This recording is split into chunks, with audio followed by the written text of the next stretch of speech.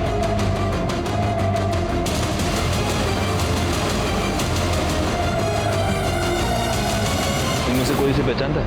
नहीं सर।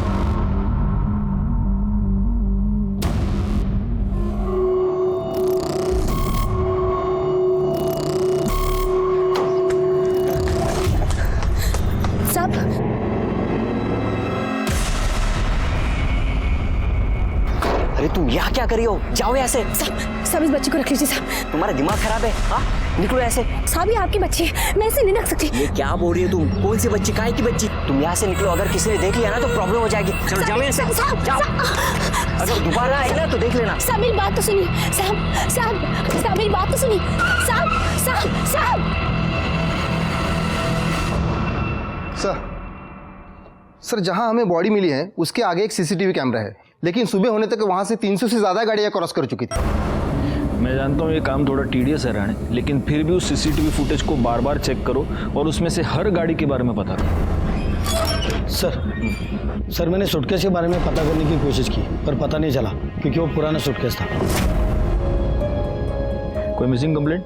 नहीं सर, अभी तक तो नहीं। हमने उसकी फोटो सर्कुलेट की है और हम सारे पुलिस स्टेशन में पता कर रहे हैं। सर बॉडी की पोस्टमार्टम रिपोर्ट से पता चलता है कि वो बॉडी एक लड़के की है। मौत का समय कल दोपहर 4 और 6 के बीच किसी तेज धार वाली ऑब्जेक्ट से उस पर वार किया गया, 2 स्टैब वुंड्स, लेकिन उसे मारने से पहले उसे बुरी तरह मारा पीटा गया।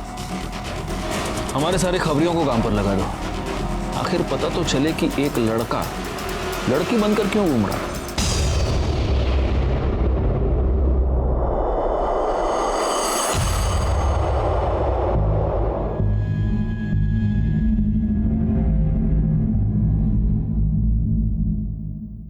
खूब पढ़ाई करो, खूब खुश रहो।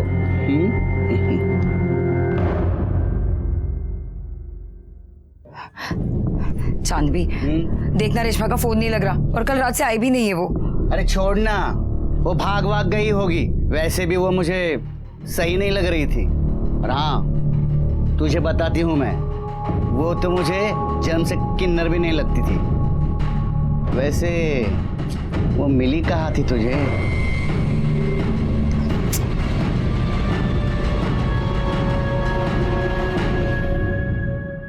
सर ये आपसे मिलना चाहती हूँ। बैठिए। साहब वो परसों से मेरी दोस्त रेशमा लापता है और उसी दिन से उसका फोन भी बंद आ रहा है।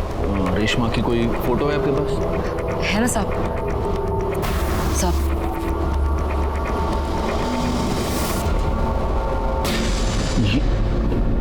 क्या? गायकवाड़, तुम्हारे पास जो फोटो दिखाओ इनको। साहब क्या हुआ? देखिए ये फोटो।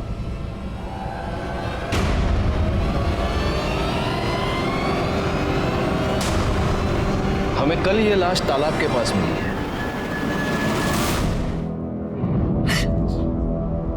क्या तुम ये जानती थी कि रेशमा एक लड़की नहीं लड़का है? जी साहब, उसका नाम रमेश था। वो मुझे शूट पर मिला था, पैसों को लेकर बहुत परेशान था, इसलिए हमारी टोली में आ गया था। इसका घर कहाँ है? नहीं पता साहब, पर इतना पता है कि उसके घर में उसकी आई, बाबा और एक छोटा भाई है। किसी से कोई दुश्मनी, कोई लड़ाई? नहीं पता साहब। इतनी हैरानी की बात है गायकवाड़, मजबूरी में एक अच्छा खासा पढ़ा लिखा लड़का किन्नर बन जाता है। ये रमेश के कॉल रिकॉर्ड्स, इस कॉल रिकॉर्ड के हिसाब से आखिरी कॉल किसी प्रदीप की थी।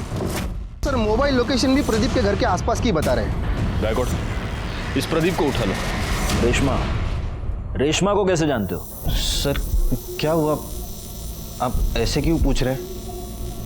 हुआ यह है प्रदीप की रेशमा का मर्डर हो गया और उसके कॉल रिकॉर्ड्स के मुताबिक मर्डर से पहले आखिरी बार उसने तुम्हें कॉल किया था और जब उसका मर्डर हुआ तो उसकी मोबाइल लोकेशन भी तुम्हारे एरिया की थी। अब बताओ। नहीं सर, मैंने कुछ नहीं किया सर, मैंने तो उससे शादी की थी। शादी? हाँ सर। एक मर्द के साथ शादी? क्या? नहीं नहीं सर, रेशमा तो एक किन्नर थी, मैंने उससे शादी की थी। पंडित जी ने मुझसे कहा था कि मेरे ग्रह नक्षत्र काटने के लिए एक किन्नर से शादी करनी पड़ेगी, इसलिए मैंने उससे शादी की थी। और शादी के बाद वो चली गई सर। तो शादी के बाद ऐसा क्या हो गया कि उसका मर्डर कर दिया?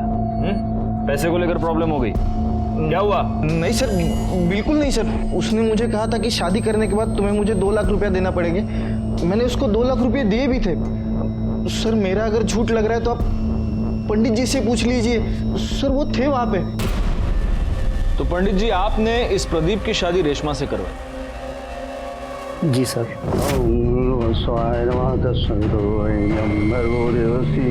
और शादी की विधि संपन्न होते ही मैं भी वहां से चला गया और रेशमा भी मेरे पीछे पीछे चली गई थी। हाँ सर, वो रेशमा मेरे घर से निकल गई थी सर, फिर मुझे पता नहीं वो कहाँ चली गई। उसके मोबाइल लोकेशन के मुताबिक काफी देर तक वो तुम्हारे एरिया में ही थी। पता नहीं सर। सच बोल, कहीं ऐसा तो नहीं कि तेरा उसके साथ किसी बात से झगड़ा हो गया और तूने उसका मर्डर कर दिया? नहीं सर, सर मैं क्यों झगड़ा करूं उसके साथ? सर वो लोग तो ऐसे ही छोटी छोटी बात पे आपस में लड़ते झगड़ते रहते थे। सर एक बार तो मेरे रेस्टोरेंट में ही मेरे कस्टमर के साथ उनका झगड़ा हुआ था। सर विपुल भाई नाम है उनका। सर सच कह रहा हूँ सर, वो विपुल भाई ने भी एक बार मारा था रेशमा को। तेरे रेस्टोरेंट में सीसीटीवी कैमरा है? जी हाँ सर। राणे, चला घेऊन जा और उस दिन का सारा सीसीटीवी फुटेज निकालो। सर चलो। और पंडित जी, इसके बाद अगर ऐसे ऊट पटांग उपाय किसी को बताए तो अंधविश्वास फैलाने के जुर्म में उठा के अंदर डाल दो। जाइए। आई रे, अब तेरे पास गाड़ी है? हाँ सर है। जा। Thank you sir. गायकवाड़, इस प्रदीप के कॉल रिकॉर्ड्स और मोबाइल लोकेशन निकलवाओ। और एक और बात, इसके पास जो भी गाड़ी है, हमें वो जो गाड़ियों का सीसीटीवी फुटेज मिला है उसके साथ मैच करके देखो। सर,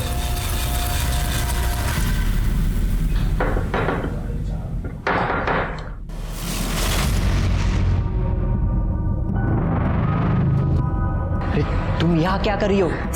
सब अपने बच्चे को रख लो, मैं नहीं रख पाऊंगी। अरे काहे की बच्ची, मरवाओगी क्या? चल निकल। सब मेरी बात तो सुनो।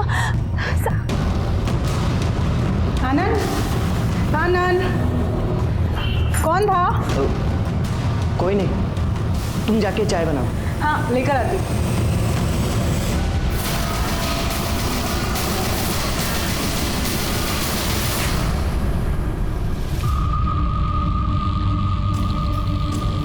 ये चांद, रेशमा और नाज, इनका आपस में रिश्ता कैसा? अरे क्या साहब, इनका तो हमेशा ही कुछ ना कुछ लगा रहता है। चाचा देना रे।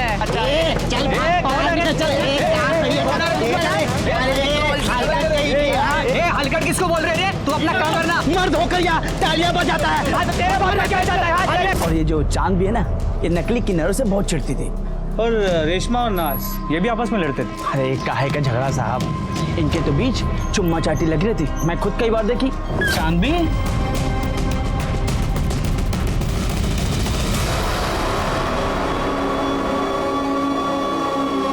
तो क्या है ना साहब, अब कोई आदमी तो मिलने से रहा, तो जो मिलता उसी के साथ चिपक लेते। शुक्रिया। तो तुझे नकली किन्नरों से बड़ी प्रॉब्लम है? हाँ? क्यों नहीं होना चाहिए क्या साहब? एक तो भगवान ने हम पर अन्याय किया, वो क्या कम है कि ये मर्द लोग हमारी तरह तालियां बजाकर पैसे कमाते हैं, हमारे पेट पर लात मारते हैं। गुस्सा तो आएगा ना साहब? गुस्सा तो आएगा, सही। अब ये रमेश भी एक नकली किन्नर था, तो जाहिर है तुम्हें रमेश पर भी बहुत गुस्सा आता होगा। नहीं, ये कुछ बोली नहीं मुझे, लेकिन मैं इससे बोली कि उसका कहीं टाका भिड़ा है लड़की के साथ, लेकिन ये मानने कुछ तैयार नहीं थी। हाँ। कौन लड़की? वो साहब क्या बोलूं आपको मैं।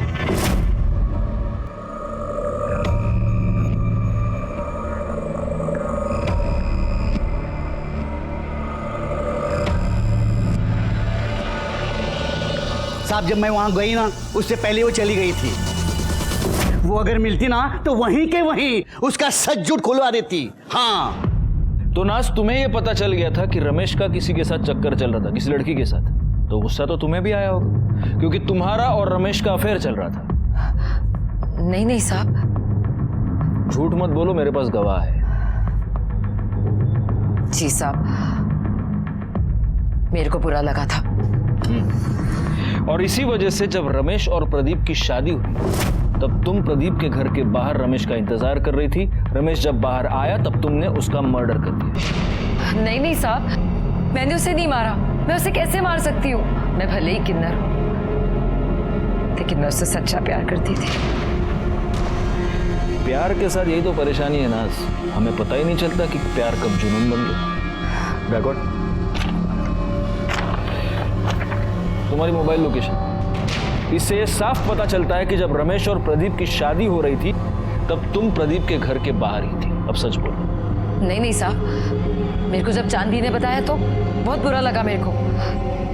मेरे पास कोई सबूत नहीं था, इसलिए मैं रमेश को कुछ बोलना नहीं चाहती थी। इसलिए मैंने अपने मोहल्ले के एक बच्चे को उसका पीछा करने को कहा और वो उसकी फोटो खींचकर मुझे भेजे। इसी वजह से मैंने अपना मोबाइल दिया था। कौन बच्चा? गुड्डू। गुड्डू। उस दिन तुम रेशमा का पीछा करते हुए प्रदीप के घर तक गए थे, फिर तुमने वहां क्या देखा? तुमने रेशमा को उस घर से बाहर निकलते हुए देखा? मैंने देखा नहीं, मैंने थोड़ी देर इंतजार किया, फिर मैं खेलने चले गया। खेलने चले गए? चलो जाओ, अब भी जाके खेलो, जाओ, ले जाइए इसे।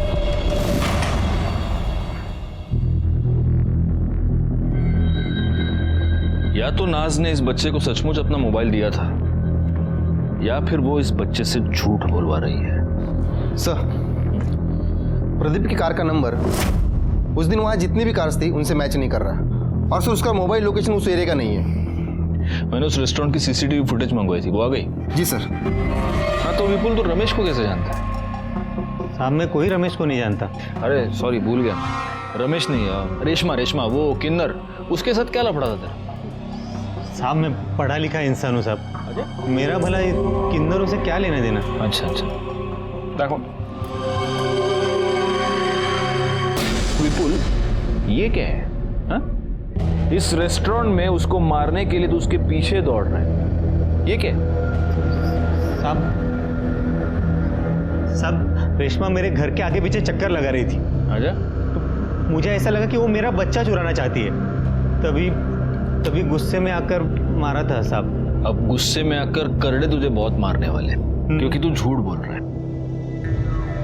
ये तेरी बीवी कोयल के और रमेश के कॉल रिकॉर्ड्स, इससे साफ पता चलता है कि इन दोनों के बीच में काफी बातचीत होती थी। उनके मोबाइल लोकेशन से एक इंटरेस्टिंग बात पता चलती है कि ये दोनों आपस में कई बार मिल भी चुके थे, और उससे भी ज्यादा इंटरेस्टिंग बात ये है कि जब ये दोनों मिलते थे तब तू भी उनके आसपास ही होता था। तेरी मोबाइल लोकेशन भी यही बता रही है।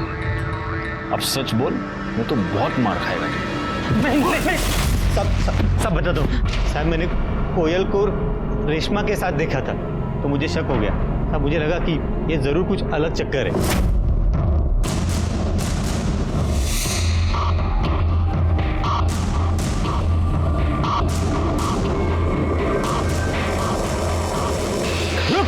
रुक। देख मैं जानता हूँ तेरा मेरे बीवी के साथ कुछ तो चल रहा है। देख मुझे नहीं जानना वो तेरे जैसे के साथ क्या कर रही है। प्यार करता है उससे? बोलना, प्यार करता है उससे? बोल। हाँ तो लेके जा। हाँ लेके जा उसको, मेरे को नहीं चाहिए वो। देख 3 लाख रुपए दे और लेके जा, समझा? अब मुझे लगा कि वो पैसा लेकर आएगा, लेकिन बाद में पता चला कि वो मर गया। मर नहीं गया, तूने उसे मार दिया। तू बहुत दिनों से उसके पीछे पड़ा था। जब वो 2 लाख रुपए लेकर तेरे पास आया, तूने पैसे लिए, तूने उसको मार दिया और तूने उसकी बॉडी तालाब के पास डंप कर दी। नहीं साहब मैंने कुछ नहीं किया साहब, मैंने नहीं मारा उसको। जब तक ये सच नहीं बोलता इसको फोड़ते रहो। साहब मैंने कुछ। इसकी मोबाइल लोकेशन रिकॉर्ड के मुताबिक ये कभी उस एरिया में नहीं गया जहाँ में रमेश की लाश मिली थी। तो क्या हुआ? हो सकता है कि मर्डर के वक्त अपना फोन घर पे छोड़ के गया। इस कोयल को बोलो। रानी यहाँ सोएगी और मैं खाना बनाऊंगी, है ना? अरे बाप रे बाप।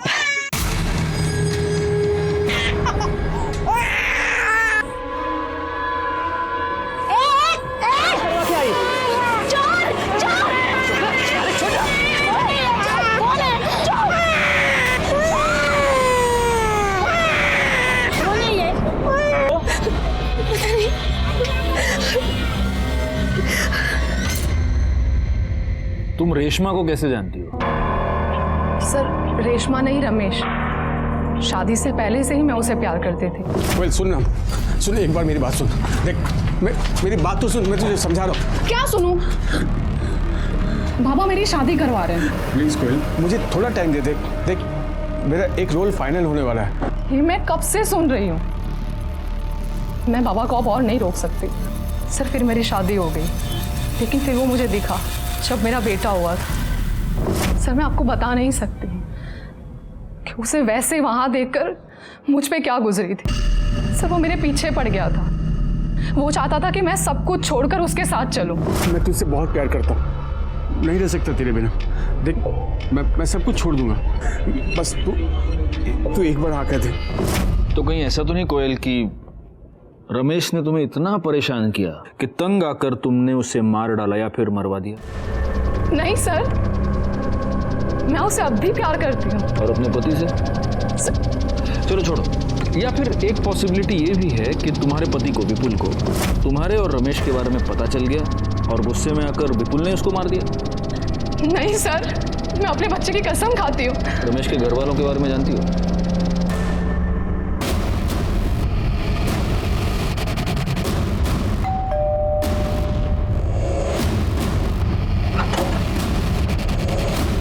कहिए।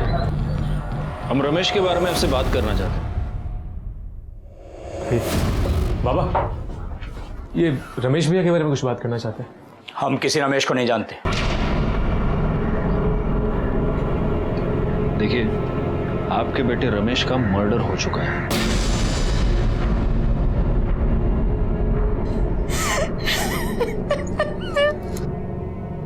हाँ तो जो इतना घटिया काम करेगा उसके साथ ये सब तो होना ही था ना।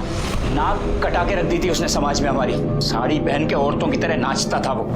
बाबा बाबा बाबा मेरी बात तो सुनिए बाबा। ये है तू? अरे मैंने तो बेटा पैदा किया था, ये कैसे बन गया तू? देखिए मेरी बात तो सुनिए। अरे किसके साथ मुंह काला करके आई थी तू?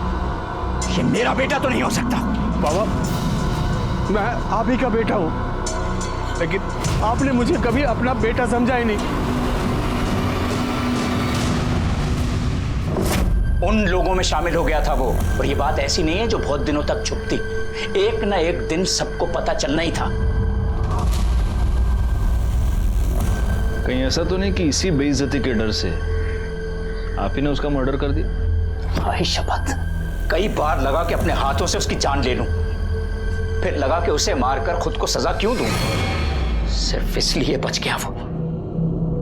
भैया बहुत अच्छे थे, उन्हें ना बड़ा हीरो बनना था, लेकिन उनके सपनों ने उनकी जान ले ली। एक आदमी को किन्नर बनने पे मजबूर कर दिया।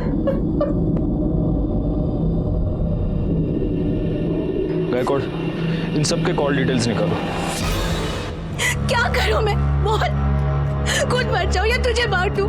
क्या करूं?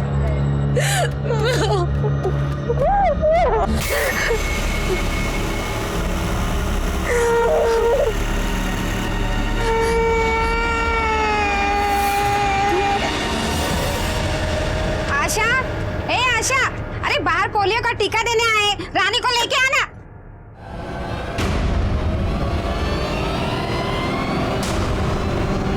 आशा, आशा। सर रमेश के परिवार वालों के कॉल लोकेशन डिटेल्स आ गए। जहाँ रमेश की बॉडी मिली थी, इनमें से कोई भी वहां भी कभी भी नहीं गया है। और उस एरिया में जितनी भी गाड़ियां उस दिन देखी गई थी, उनमें से किसी का भी इनमें से किसी के साथ कोई भी कनेक्शन नजर नहीं आया। नाज और चांद की मोबाइल लोकेशन भी उस एरिया की नहीं है। एक पॉसिबिलिटी ये है कि जिसने भी ये मर्डर किया है उसने मर्डर करते वक्त अपना फोन कहीं और रखा हो। क्योंकि कैसे है, मर्डर तो हुआ है, अब पता ये करना है कि ये मर्डर किया किसने। हाँ बोला क्या? ठीक है सर, मालाड के एक चौल में एक औरत का मर्डर हो गया।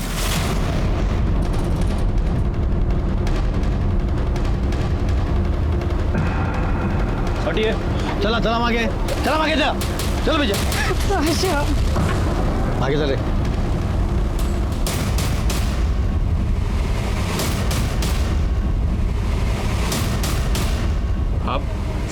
साहब मैं सुबह को इधर आई तो ये मरी पड़ी थी।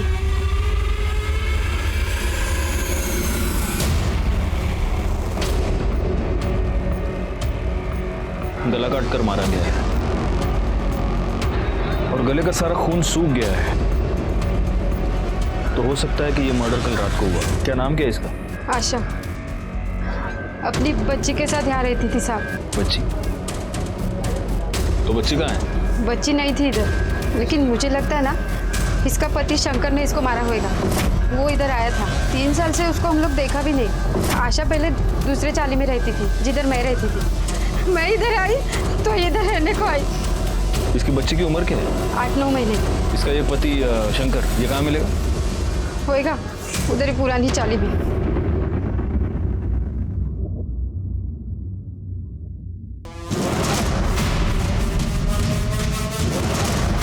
शंकर। हाँ बोलो। तू ही है? हाँ खड़े मसला। साहब क्या करें साहब? इसका रिकॉर्ड 3 साल से दिल्ली जेल में बंद था चोरी के लिए, अभी अभी रिहा हुआ है। साहब जेल का खाना बहुत पसंद है तेरे को, इसलिए वापस वहाँ की बुकिंग करवा रहा है तू? हाँ साहब मैंने उसको नहीं मारा साहब। आपको तो पता है ना मैं 3 साल साहब जेल में था। फिर ये बच्चा कहाँ से आ गया साहब? गुस्सा तो आएगा ही ना साहब। ऊपर से वो छोड़ के भी चली गई साहब। फिर मैं मंदिर गया एक दिन, देखा तो वो वहाँ पे वो झाड़ू पोछा कर रही थी। किसका बाप लेके घूम रही है? तू बता, तू कहाँ था 3 साल तक? मेरा छोड़, मैं जहन्नुम में था। तू ये बता ये पहले बच्चा कहाँ से आया? तू मुझे छोड़कर चला गया। मेरे पास खाने के लिए पैसे नहीं थे, पैसे के लिए मैंने बच्चा पैदा किया। इसके माँ बाप कोई और है, मैंने सिर्फ पैदा किया इसे। साली झूठ बोलती है। इसके बाप के साथ सोई रहेगी तभी तो ये पैदा हुई ना। वो डॉक्टर किरण करके दी मेरे को ये बच्चा। रुक साले, भागती का है, रुक। फिर पता नहीं साहब वो कहाँ भाग गई। मैंने उसका बहुत पीछा किया। मैं उसके वो नए चाली में भी गया, लेकिन वहाँ पे साहब उसने बोला कि मैं चोर है, और इसलिए रात को उसके घर में घुसकर तूने उसका मर्डर कर दिया और बच्ची को भगा कर ले गया। बता बच्ची किधर है? बोल। सब सच सच में मुझे मालूम नहीं है साहब। मालूम नहीं? गायकवाड ये डॉक्टर किरण को बोलो आणि करडे खरं बोलत नाही तोपर्यंत फोडून टाकायला। साहब साहब साहब साहब मैं साहब कुछ नहीं किया। डॉक्टर ये बच्चे का क्या चक्कर है? सर आशा ने आनंद और उसकी पत्नी पूनम के लिए सरोगेसी करवाई थी। आशा को हुई लड़की और आनंद को चाहिए था लड़का, तो आनंद ने उस लड़की को अपनाने के लिए इनकार कर दिया। हमने भी उसके ऊपर काफ़ी प्रेशर बनाया, क्योंकि लड़का हो या लड़की सरोगेसी करवाई थी तो अपनाना तो था ही। लेकिन कुछ दिन बाद आशा ने कहा कि अगर वो लड़की को अपनाने के लिए तैयार नहीं है तो वो खुद उस बच्ची को पालेगी, क्योंकि उसका पति उसे छोड़कर कहीं चला गया है और उस बच्ची में आशा ने अपना सहारा ढूंढ लिया। वैसे हमें ये शक है कि उसके पति शंकर ने ही उसकी जान ली है, लेकिन आपको कुछ और सस्पिशियस नजर आया इस केस में? अब कुछ दिनों से वो आनंद के पीछे पड़ी थी कि वो अपनी बच्ची को अपना ले। मेरे पास भी आई थी कि मैं आनंद के ऊपर प्रेशर बनाऊं। काफ़ी डरी हुई लग रही थी और बार बार एक ही बात कह रही थी कि मुझ पर जान का खतरा है। ये आनंद कहाँ रहता है?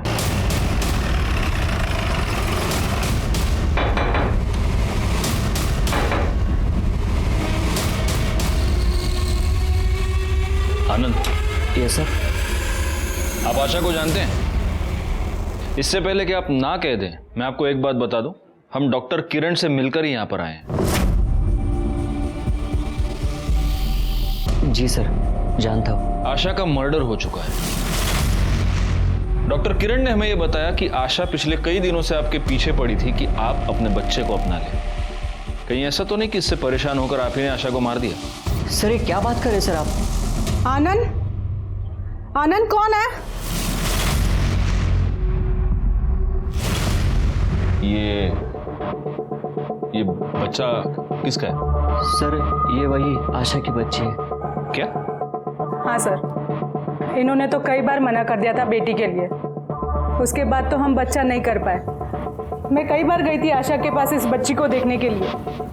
भले ही सर मैंने इसको जन्म ना दिया हो, लेकिन ये है तो मेरी बेटी सर। लेकिन ये बच्ची आपके पास आई कहाँ से? वो सर कल रात को मैं आशा के घर गई थी।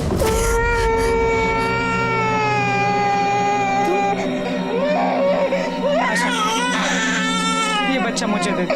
देखो वैसे भी ये तुमने मेरे लिए पैदा किया था। प्लीज आशा मुझे दे दो ये बच्चा। ओके मेरी मजबूरी ना होती तो इससे मैं अपने से कभी अलग नहीं करती।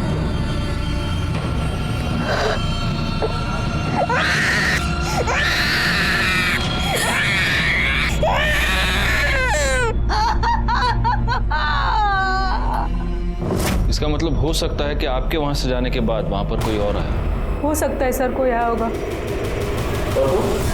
तुम तो ये बेटी चाहते नहीं थे, फिर अचानक से मन कैसे बदल लिया तुमने? क्या करता सर, ये जिद पे अड़ी थी। कहीं ऐसा तो नहीं कि बीवी की जिद के आगे झुककर तुमने बच्ची को तो अपना लिया, लेकिन फिर गुस्से में आकर तुमने आशा का मर्डर कर दिया? सर नहीं सर, मैंने उसका मर्डर नहीं किया सर। बैकआउट, इसको ले चलो साथ में और इसके सारे डिटेल्स भी निकालो। सर नहीं नहीं सर, नहीं सर, सुनिए सर, कहाँ लेके जा रहे हैं सर? सर, आशा की पोस्टमार्टम रिपोर्ट, उसे चाकू से मारा गया और इसके कॉल रिकॉर्ड्स। सर, इसके अलावा पूनम के कॉल डिटेल से पता चला है कि आशा की मर्डर वाली रात उसके मोबाइल की लोकेशन आशा के घर के पास की थी, लेकिन उसके पति आनंद की मोबाइल की लोकेशन वहाँ की नहीं थी।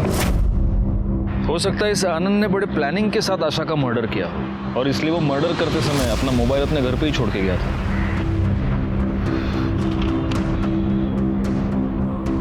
एक मिनट गैकॉर्ड, ये देखो 12 फरवरी को आशा की मोबाइल लोकेशन उस तालाब के पास थी। उसी तालाब के पास हमें 13 फरवरी को रमेश की लाश मिली थी। तो आपको क्या लगता है ये दोनों केसेस कनेक्टेड हैं? चेक करने में क्या जाता है, एक काम करो, इन दोनों केसेस से रिलेटेड सारे कॉल डिटेल्स, सारे मोबाइल लोकेशंस दोबारा चेक करो। हो सकता है इन दोनों में कोई कनेक्शन हमें मिल जाए।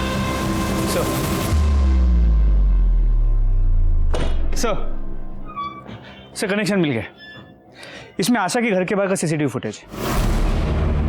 हाँ सर ये सर, आशा के मर्डर वाले दिन आशा के चौल के पास एक गाड़ी देखी गई है और ये सेम कार रमेश के मर्डर वाले दिन उस एरिया में भी देखी गई थी। आरटीओ से पता करो ये गाड़ी किसके नाम पर रजिस्टर्ड है। ऑलरेडी पता कर लिया, मनोहर काले। तुम रमेश और आशा को कैसे जानते हो? सर मैं तो इन दोनों को नहीं जानता।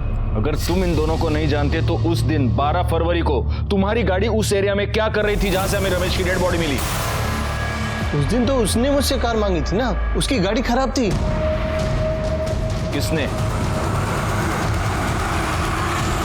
सर मैं पहले भी बता चुका हूं कि रेशमा शादी के बाद वहां से निकल गई थी, फिर वो कहाँ गई मुझे नहीं पता सर। तुझे नहीं पता? चल अभी हम तेरे को 2 पिक्चर दिखाएंगे। देखो देखो, ये वहां का सीसीटीवी फुटेज है जहां पर हमें रमेश की लाश मिली थी। ये रास्ता सीधा उस तालाब के पास जाता है और ये उस रास्ते पर है गाड़ी।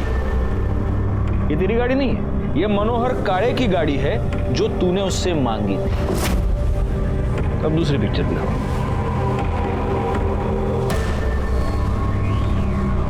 देख, ये आशा के चौल, मेरे को नहीं, इधर देख, आशा के चौल के बाहर की सीसीटीवी फुटेज।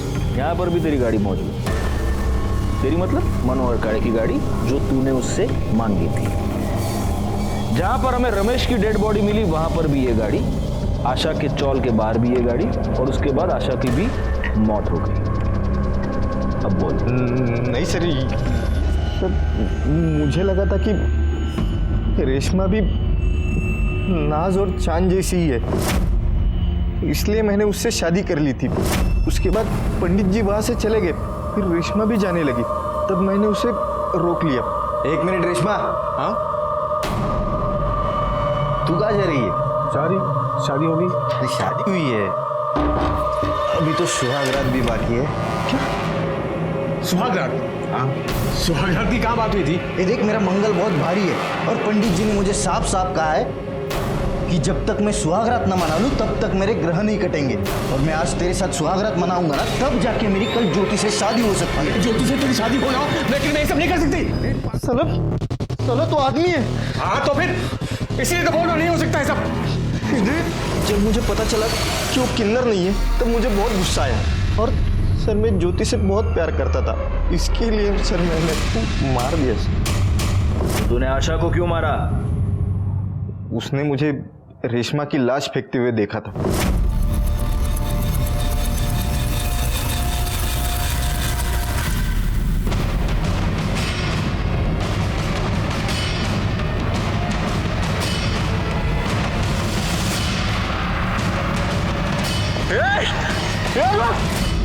एक दिन वो मुझे मंदिर में दिखाई दी, फिर मैंने उसका पीछा किया और